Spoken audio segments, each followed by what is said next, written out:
दोस्तों, ये तो हम सभी जानते हैं कि भगवान कृष्ण भगवान विष्णु के अवतार थे, जिन्होंने बचपन में अपनी लीलाओं से सभी का मन मोह रखा था। लेकिन बहुत कम लोग ये जानते हैं कि भगवान कृष्ण ने अपनी देह कहाँ और कब त्यागी, उनकी मृत्यु का कारण कौन था।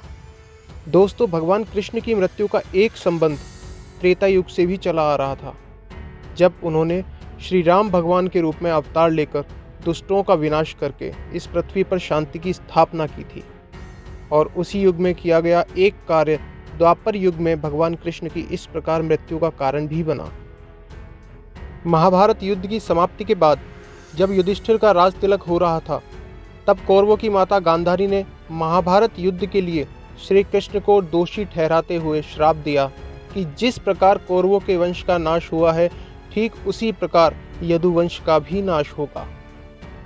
शाप के चलते श्री कृष्ण द्वारिका लौटकर यदुवंशियों को लेकर प्रभास क्षेत्र में आ गए। कुछ दिनों बाद महाभारत युद्ध की चर्चा करते हुए सात्विकी और कृतवर्मा में विवाद हो गया। सात्विकी कृष्ण को समर्पित था और अर्जुन का छात्र था, और कृतवर्मा यादव योद्धाओं के सरदार और कृष्ण के समकालीन थे। सात्विकी ने गुस्से में आकर कृतवर्मा का सिर काट दिया था। इससे उनमें आपसी युद्ध भड़क उठा और वे समूहों में विभाजित होकर एक दूसरे का संहार करने लगे। इस लड़ाई में श्री कृष्ण के पुत्र प्रद्युम्न और मित्र सात्विकी समेत लगभग सभी यदुवंशी मारे गए। केवल बब्रू और दारूक ही बचे रह गए, जिन्होंने बाद में यदुवंश को आगे बढ़ाया। द्वारिका को उन्होंने अपना निवास स्थान बनाया और सोमनाथ के पास स्थित प्रभास क्षेत्र में उन्होंने अपनी देह छोड़ दी। दरअसल भगवान कृष्ण इसी प्रभाव क्षेत्र में अपने कुल का नाश देखकर बहुत व्यथित हो गए थे। वे तभी से वहां रहने लगे। दोस्तों, जनश्रुति कहती है कि एक दिन वे इसी प्रभाव क्षेत्र के वन में एक पीपल के वृक्ष के नीचे योग निद्रा में लेटे थे।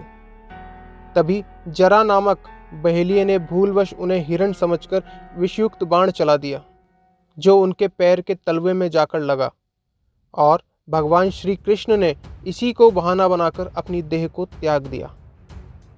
लेकिन यह भी उनकी एक लीला ही थी।